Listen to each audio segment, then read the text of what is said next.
মনোর হোসেন ডিপজল, উনি আমার মামা হন। আমি ওনার বড় বোনের ছেলে।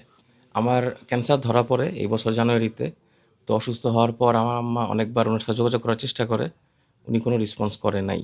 পরে আম্মুর হাতে কিছু টাকা ছিল এবং আমি আমার নিজের বাবার ফ্ল্যাট, আমার এলাকায় যে ফ্ল্যাট আছে এটা বিক্রি করছি। বিক্রি যার কাছে করছি এলাকার লোকই, স্থানীয় লোকই, আপনি গেলেই জানতে পারবেন কার কাছে কত টাকা বিক্রি করা হয়েছে।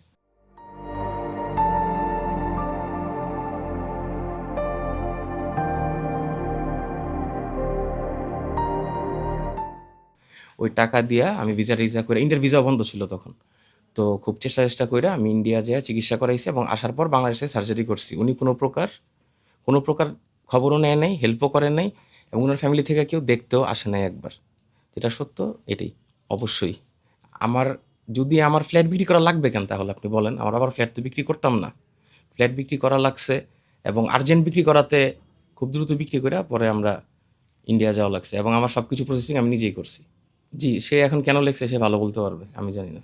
তার উদ্দেশ্যে তার উচিত ছিল, তার বোনরা যেহেতু পাও না, তো তার খোঁজ খবর নেওয়া, কারণ আম্মু অনেক টেনশনে ছিল যখন আমি অসুস্থ, টাকার জন্য সমস্যা ছিল। আর তখন যদি আর্থিকভাবে কোনো হেল্প আসতো বা আম্মুর হাতে টাকা থাকতো, আমি অবশ্যই উন্নত চিকিৎসার জন্য বাইরে যেতে পারতাম, আমার এত কষ্ট হইতো না, এত ভোগা লাগতো না।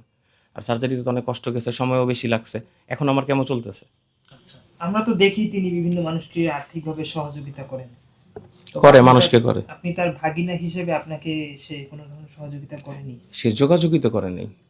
সে ধরেন দূরে আছে, তার ফ্যামিলির থেকেও তো কেউ আসে নাই। তার ওয়াইফ তো আসতে পারতো, তার ছেলে আসতে পারতো, তারা তো আসেই নেই। সহযোগিতার তো এখানে প্রশ্নই আসে না। সে করে, মানুষকে করে, এটা সত্য, এলাকার অনেককেই করে।